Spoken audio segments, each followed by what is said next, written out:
কিন্তু সৈন্যদল রাসূল সাল্লাল্লাহু আলাইহি সাল্লাম এর চাওয়াকে অগ্রাধিকার দিয়ে তার সম্পদ ফিরিয়ে দিল।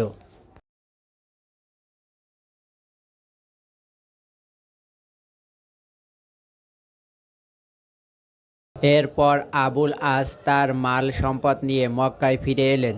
সম্পদের মালিকদের কাছে তাদের সম্পদ হস্তান্তর করলেন।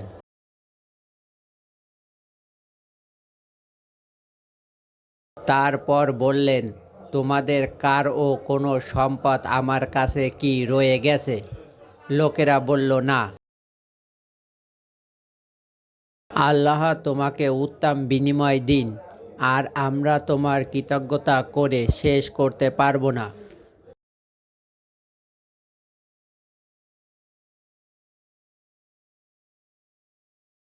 আবুল আস বললেন, আমি এখন সাক্ষ্য দিচ্ছি যে আল্লাহ ছাড়া কোনো ইলাহ নেই, আর মুহাম্মদ তার বান্দা এবং তার রাসূল।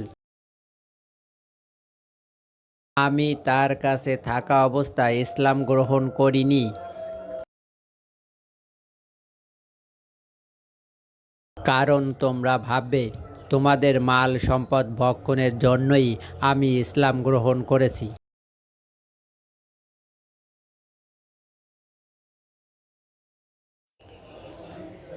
সুতরাং যেহেতু মহান আল্লাহ তোমাদের সম্পদ তোমাদের কাছে পৌঁছিয়ে দিয়েছেন এবং আমার দায়িত্ব থেকে অব্যাহতি পেয়ে গেছি, অতএব আমি এখন ইসলাম গ্রহণ করলাম।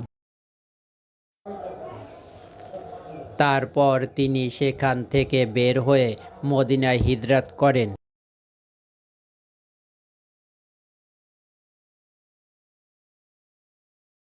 রাসূল সাল্লাল্লাহু আলাইহি সাল্লাম প্রথম বিবাহের ভিত্তিতে জয়নাবকে তার কাছে ফিরিয়ে দেন এবং দীর্ঘদিন বিচ্ছেদের কারণে পৃথক করে দেননি।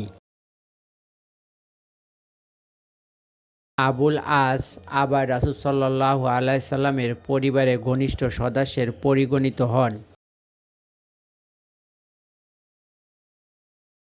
কিন্তু এই ঘনিষ্ঠতা সম্পর্কের ভিত্তি বেশি দিন স্থায়ী হয়নি। কেননা অষ্টম হিজরিতে হযরত জয়নব রাদিয়াল্লাহু তাআলা ইন্তেকাল করেন।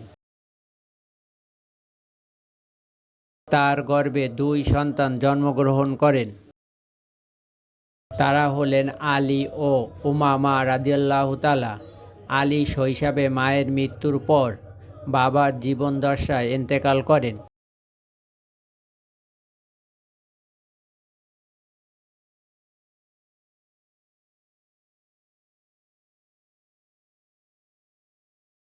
তখন রাসূল সাল্লাল্লাহু আলাইহি ওয়াসাল্লাম গাদরা গোত্র থেকে তাকে ফিরিয়ে নেন।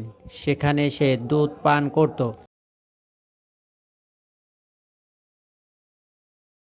অবশ্যই তার দুধ পিতা মক্কা মুশরিকদের অন্তর্ভুক্ত ছিল।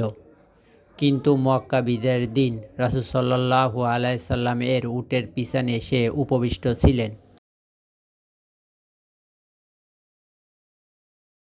আর উমামা মায়ের মৃত্যুর সময় ছোট্ট বালিকা ছিলেন।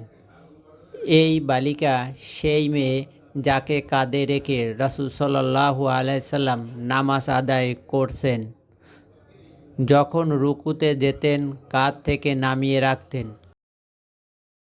এরপর যখন সিজদা থেকে উঠে দাঁড়াতেন পুনরায় কাঁধে তুলে নিতেন।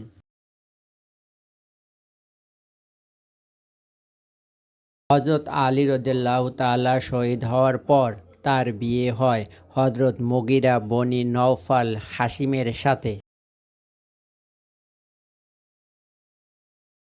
তার গর্ভে হযরত আলী রাদিয়াল্লাহু তাআলা ও হযরত মুগিরা রাদিয়াল্লাহু তাআলা কারও কোনো সন্তান হয়নি।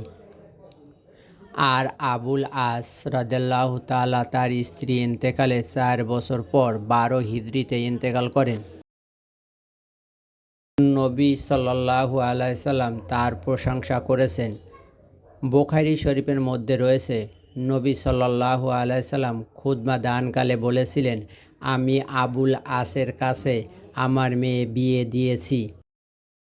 সে আমার মেয়ে থাকা অবস্থায় আরেকটি বিয়ে করার ব্যাপারে আমার সাথে আলোচনা করেছিল। কিন্তু আমি তাকে নিষেধ করেছি। সে আমার নিষেধ মেনে নিয়েছিল এবং তার উপর অটল ছিল।